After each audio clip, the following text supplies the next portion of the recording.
Okay, thanks very much. Richard Davis, TLCC. It's great to be sharing a platform with Mark from Figshare. I've seen him do that before, which is why it's so well rehearsed. I've got notes. So Frank asked me to come up with a title, and that's what I came up over coffee. Roll Your Own Ebooks, What's Not to Love. I'm going to try and share with you some ideas about ebooks, particularly some uses of them in a teaching and learning context.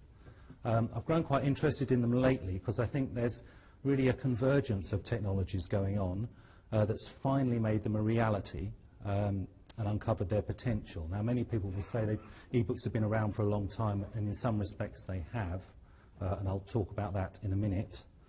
But I think the current era of ebooks has probably been with us only for about 3 years. And unlike some of the previous false starts, I think that anything that happens from now on is going to be built on the firm basis we see now, in much the same way that the web underpins everything that's been done on the internet in the last 20 years. So what I'm going to try and let you take away from this presentation is an appreciation of where we're at now and how we got here. So apologies to anybody who likes their narratives all Tarantino. I'm going to kind of start at the beginning and move forward. And the extent to which I think this is a key technology, not just for now, but for the future. And also that the ebooks aren't just the domain of grey, shady publishers like Apple and Amazon, but I think they're really something that we should be using and moving forward with. So without further ado, let's try and consider, what do I point this at? Oh, left and right. Good. So much better. So I've got a couple of thoughts on what is an ebook. Here's one definition from a 2010 paper.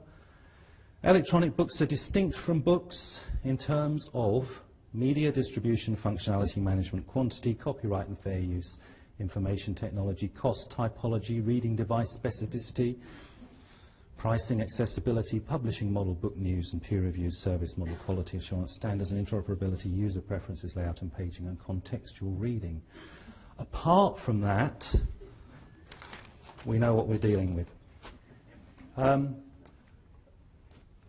Slightly more easy to get our heads around. Vassalou and Jennifer Rowley in 2008 did a big study of the literature to date on the topic, and looking at all of the different ideas around ebooks came up with this simple definition. 2 parts. An ebook is a digital object with textual and or other content which arises as a result of integrating the familiar concept of a book with features that can be provided in the electronic environment. Ebooks typically have in-use features such as search and cross-reference functions, hypertext links, bookmarks, annotations, highlights, multimedia objects, and interactive tools. Now, it doesn't specifically mention the importance of dedicated e-reader devices, but it does imply the existence of a device to enable all those lovely in-use features. It doesn't even exclude the possibility that a PC might be the device to offer those features. But this is a 2008 definition, and as I'm about to show you, things have moved on a bit since. Here's my timeline of ebooks. And I've broken it down into 4 periods. The earliest one, which I call the Paleo ebook period, covers pretty much all the time up until the 21st century. We have Project Gutenberg here, starting off in the early 70s. I don't think they'd have thought of themselves as an ebook enterprise, as they merrily transcribed lots of public domain texts, probably an e-text project. But nevertheless, it's turned out to be significant. The product of that is the source of many of the free ebooks you'll download today. By the 80s, I think the concept of an ebook arrives more solidly with home computers and PCs, and is very much cognate with the physical media of that time, CDs and DVDs. So at that time, people started to think, oh, this is good. An ebook is a different type of physical object, a shiny disc, with microscopic data instead of paper and ink. I didn't put an arrow at the end of that timeline, because I think it's safe to say that physical media of that kind are in terminal decline if they haven't left us already. And then the web, which probably gave rise to that decline in the physical media. All sorts of ebook experiments have gone on over the years with web technology, and lots of books have been rendered as websites and pages. Project Gutenberg switched to HTML at some point. It's very valuable, I think, for creating searchable text spaces, but the reading experience of such things has been pretty awful, I think, throughout. And that kind of brings us to the end of that period. The next period, things start to look a bit more familiar. I call this the Meso ebook period. Two significant developments I identified in this period. One in publishing, I think we shouldn't underestimate the importance of the Safari Online venture of O'Reilly and Pearson. You know, O'Reilly's one of Silicon Valley's coolest publishers. Their books were pretty much short shelf life publications, technology guides, and they hit on the idea of switching to distributing PDFs over the web rather than shipping quite so many printed copies with their lovely animals on the front. Now, over the years, they've explored a lot of different approaches to the formats, the distribution, the digital rights management, and they're still a going concern. So I think what they did has certainly informed what's happened next. And as has been mentioned a few times already today, mobile phones and PDAs were also significant in that era. I think that's when we all started to love our phones. And we shouldn't forget the humble PDA. PDAs like Palm were actually pretty much where the Moby Pocket format originated. And people started thinking, oh yeah, now I can have a library of stuff in my pocket on this device. And it was the Moby Pocket format itself that Amazon bought out for their Kindles. They did that in 2005. So we're getting closer. The Neo ebook period, I think, is when we all start talking about mobile learning and such things. I think the two significant developments in 2007 were the iPhone, of course, which finally munged PDAs and phones together till death do they part, and also in 2007 the EPUB format. Now that's the International Digital Publishing Forum, settled on the EPUB as an open format, based on web technologies, based on HTML, CSS, and familiar things. We'll come back to that. And finally, I think up to where we are now, the most recent period, the hollow ebook period, the iPad and the Kindle 3 both launched in 2010. The iPad, because it's such a lovely, functional, versatile, beautiful device. The Kindle, less so in one respect, but it's cheap. The Kindle 3 was, I think, was the first one that hit the sort of £100 mark. And suddenly we're in a position where, well, my mum's got, and dad have got a Kindle and an iPad. So I think things are changing, clearly. Most importantly, I think people now start to perceive the things that they read on their Kindles and and iPads as books of some kind. They're still electronic files. I mean, in some ways it's no different from a word process file, a PDF. But I think when we go to the App Store or Amazon and get an ebook, we start to think of it as a book. So moving swiftly on. Oh, and just I've kind of visualised this in a slightly different way that might bring it home. So now, as I say, these things, they're just electronic files, but we think of them as books. We buy them from an online bookstore where we used to buy books to be delivered.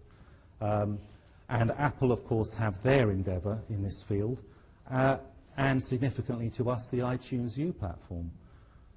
One of the interesting developments there is all the many books that the OU has put up there, some free, some paid for. But very nice things, some of them are. Moon Rocks, an introduction to the geology of the moon. You can get that, you see, from OU. But as I said, an ebook is just an encapsulated website. There, from my own computer, is an unpacked, oops, let's not do that. Oh, where have we gone? Is an unpacked EPUB. It's like what we used to do when we put together little websites. There's HTML pages, there's some CSS, there's probably some images there, there's a JPEG. And if you can put together a website, you can put together an ebook. So what's my next slide? It's exactly that. One interesting thing is that the EPUB standard gives us a container for that, which in many ways the web never had, and that's bedeviled lots of the web archiving projects that we've been involved with. You can at least now package something up and say that's it, and this is how I'm going to ship it to you in an EPUB. So ways to do it yourself. You could try it by hand in your own file system. This is Apple's, this is Apple's Pages word processor. Now, alongside the familiar export to PDF, we've got export to EPUB. So something that I created here for my little boy to look at on the iPad, I can ship out as an EPUB, and it looks smashing on the iPad. I don't know if this facility is available in latest versions of Word. Hope so. Another important tool in DIY ebooks is the Calibre ebook management system. It has a number of useful functions. Not only does it kind of behave like an iTunes to manage your ebooks, it can convert between formats, significantly between the EPUB and MOBI formats. And it can do other clever things. It can fetch websites, convert them into an ebook, ship them out to your Kindle or other ebook reader. That's a very useful tool in the ebook world. And it even has a built-in ebook reader. And here's, again, an ebook I made out of public domain texts, collection of short stories. Very nice ebook. And if I hadn't put in a story that's still in copyright, I might even be able to share that with you, but next time. Another one, I just found this thing called Widbook. Now, this is online social ebook creation and sharing. I discovered this about 2 days ago, so I haven't really looked into it, but I quickly knocked up a quick template of an ebook. You can create your ebook in this interface and then share it with everybody and discuss it. So someone else is thinking about a new use for ebooks. Now, I'm not going to say exactly how this is relevant to education and e-learning, but given all the other things we've talked about today and in previous years, social networking, blogging, mobile learning, etc., I think we'll see that there's something that we should probably be looking at. And getting closer to our theme, here is from Wikipedia. It's book creating tool. You can find it somewhere down the left-hand side of Wikipedia. You can select articles from Wikipedia, and you can export them in a book format. I think it includes PDF, and it now includes, I think it's relatively recently, EPUB. They don't look great. They haven't quite sorted out some formatting issues. But study packs is really how I started to get thinking about the significance of this. That's some of mine, actually, from 1990. Xerox things stapled together, shipped out with my key course readings. Now that's 20 whole years ago. 20 years, is it 20 years? 20 years later, 22 years later, things have completely changed. This is the foyer of SOAS about a week ago. Now, we should be doing something about this, surely. This is where we should be looking at these self-created publications we're creating for courses and saying perhaps we can do something that people can use on their Kindles and iPads. In a VLE, we do it slightly differently. Here's a VLE, one of my own. Anybody here from Edinburgh might recognise this. We put a list of objects for people to read in the VLE, get them to click around, download them, read them. It's quite a headache as a student, I must say, to manage all that stuff. If that were in a single package I could read on or offline, that would make quite a difference. There's my reading for week 5, further reading, that kind of thing. I mean, if you have to go back and say, which week was it I read that? How do I find this in the VLE? It's not fun. So, getting to the nub of the question, I think with about 5 minutes to go. This is a little project we have, courtesy of our friends at JISC, a project called Anthologizr.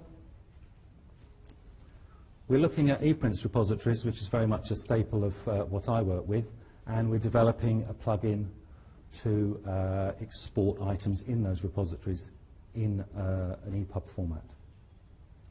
Allow users to define their collections and export them as an EPUB. And, as we're doing here, discuss some of the issues around that. Our aspirations, stated there. EPrints repositories famously handle collections of open access versions of articles, so we can promote the use of those articles perhaps in teaching and learning contexts. Promote the use of open and transformable formats relating to the final point, which is perhaps be a small nail in the coffin of the outdated fetish with PDF data unfriendly fixed format pseudo paper. I think PDF is great to print out, but on any kind of device it's very problematic for all sorts of reasons we won't go into here. This is as far as we got. I know Mark from Figshare pointed out that the institutional repositories aren't always pretty, and perhaps the next thing we've got to do is work on the UI. But what we have done is make it work.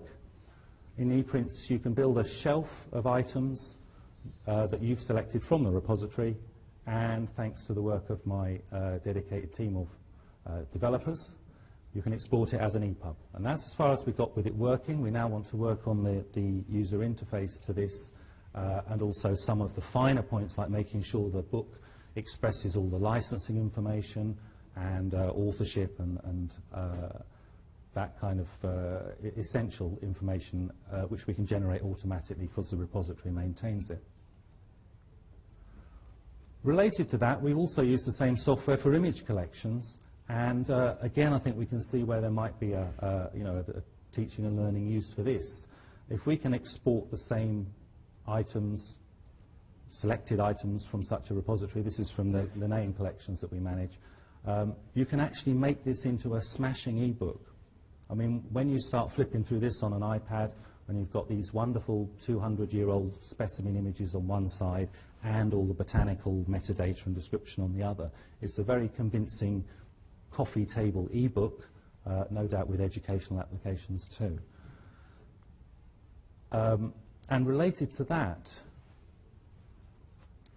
was a very interesting news story from last year. While we might be talking about putting out freely available materials or stuff specifically for courses, this news item last year pointed out that Ars Technica put up a review of Apple's OS X Lion on their website where you could freely read it. But they also happened to make an ebook version and stick it in the Kindle store.